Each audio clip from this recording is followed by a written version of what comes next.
The sound that pulled me out of bed that morning wasn't the usual summer rustle of birds or the hum of cicadas. It was sharper, almost human. I thought at first it was a child crying outside my window. When I opened the front door, the sight hit me like a punch. Two bear cubs, tiny and desperate, sat right on my porch steps. Their paws pressed against the wood, their little bodies swaying, and their cries broke into the still air like glass shattering. For a few seconds I just stared. Then I saw the note taped to my railing. The paper flapped in the breeze, written in shaky pen strokes. It read, "I couldn't think of another way. Please help them. Hank." Hank, my neighbor. I looked back at the cubs. Their fur was matted, their noses wet, their eyes too wide and too lost.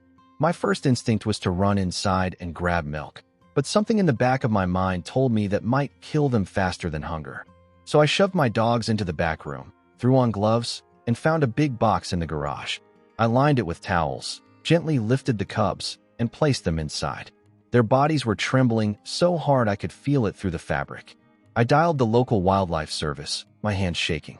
A ranger named Maya answered. Her voice was calm, steady, like she had dealt with worse. She told me in a low, firm tone, "Don't feed them, don't give them cow's milk, don't handle them more than necessary. Just keep them warm and wait." She promised she was already on her way. Not 10 minutes later, I saw Hank shuffling up my driveway.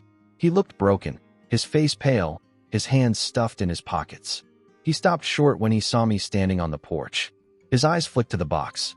"I thought I was helping," he muttered. His voice cracked.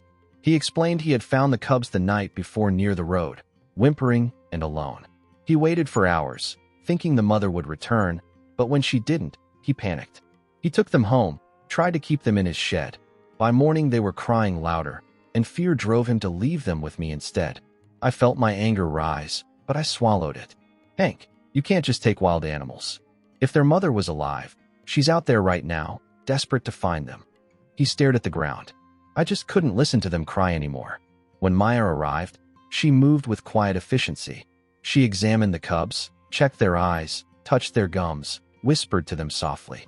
She confirmed what I feared. They were weak and thirsty, but still had a fighting chance. Then she told us something that startled me. "We're going to wait. If the mother is alive, she will come here. We need to give her the chance." We built a makeshift pen near the porch with a tarp for shade, leaving it open so their scent could drift into the woods. Maya set up a motion-triggered camera at the tree line. She explained that if the mother didn't appear within a day, the cubs would go to a rehabilitation center. But this was their best shot. Evening fell. The air grew heavy, full of mosquitoes and the smell of pine.